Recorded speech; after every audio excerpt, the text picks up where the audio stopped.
what's going on, everybody? My name is Chad, and this week we are continuing with not a part 2, but kind of a part 2 to Hey Sig's Remembering the Kanji. It's not a part 2 because it's not necessarily continuing the review from last week. I think I did a pretty good job explaining.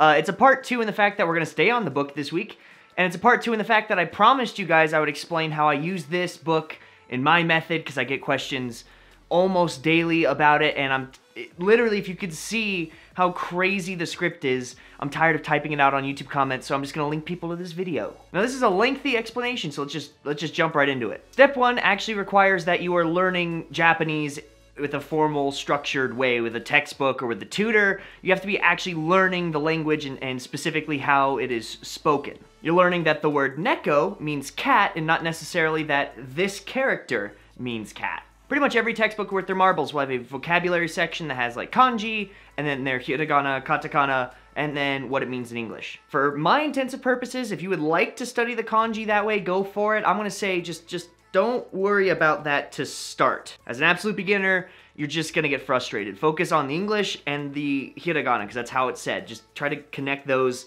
neural pathways. And if you're really worried about like reading comprehension at very basic levels, most like absolute beginner children's books or the mangas that are meant for little kids usually don't have kanji anyways, so you would need to actually know how the words are spoken to read them more than the kanjis. But I digress. Let's keep up with the menu. Part 2. As you go about the journey of learning the language, you will connect the meanings and readings as you go about learning. Now that sounds weird, which is why I'm gonna break this down as best as I can in my stupid brain. Now let's stick with our early example, where you learned that the word neko means cat. You didn't necessarily learn the kanji, but you learned those two pieces. Now you find yourself reading, I don't know, Yotsuba, and you see the word ko neko. Now you guys are good students. You study remembering the kanji before this. You learned, you know, 100 or so of the kanji meanings. You remember this one near the front. This means child. And you did learn this one, which means cat. Now, when reading this word in furigana, you see koneko with these two kanjis, child and cat. I think with some basic inference, what is the child version of a cat?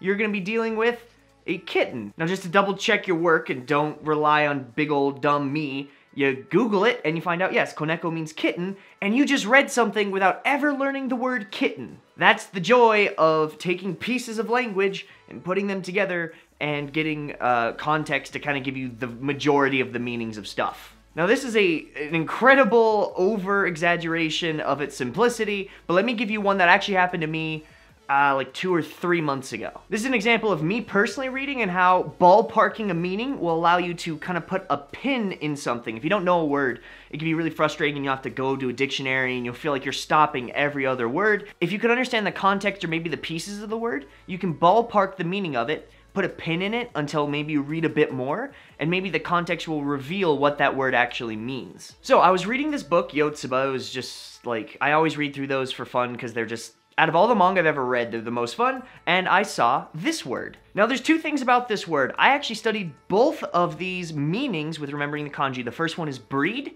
and the second one is like place or location. Now, reading the furigana, it reads bokujo, and I didn't know what boku means, except for maybe I, but I knew jo is a place, so I know that this has something to do with a location. And from inferencing with the meanings that I learned from remembering the kanji, breed place, zoo, I don't know, pet shop, maybe a farm, or someplace where animals go to do the nasty. So I put a pin in it. I assumed I kind of got a general inference of what the word is. I flipped 4 pages, and I'm not kidding you, that Yotsuba was at a farm petting a cow. So now I learned a new word. I learned bokujo means farm.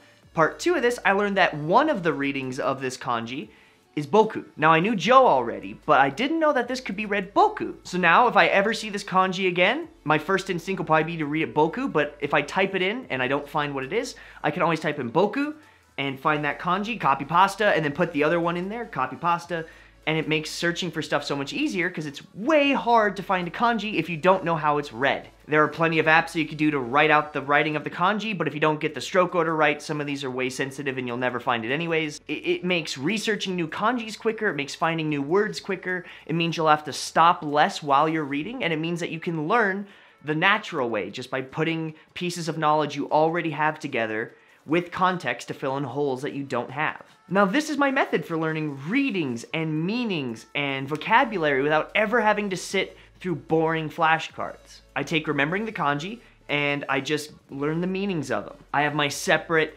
textbook study that I do that teaches me what a word is and how it's pronounced, and when you put them together and you use reading or even speaking with friends, watching YouTube videos with subtitles or anime with Japanese subtitles, you don't want English subtitles, you could fill in those gaps and you can learn organically, and it won't make you want to bang your head against a wall like running vocabulary lists will all day. By doing this method, you will save yourself time. You'll be able to put pins and stuff. You won't be going to and from dictionaries all day, every day. You'll also get a huge confidence boost when you're able to not rely on dictionaries to understand new words or to learn new words without having a native person tell you what it means.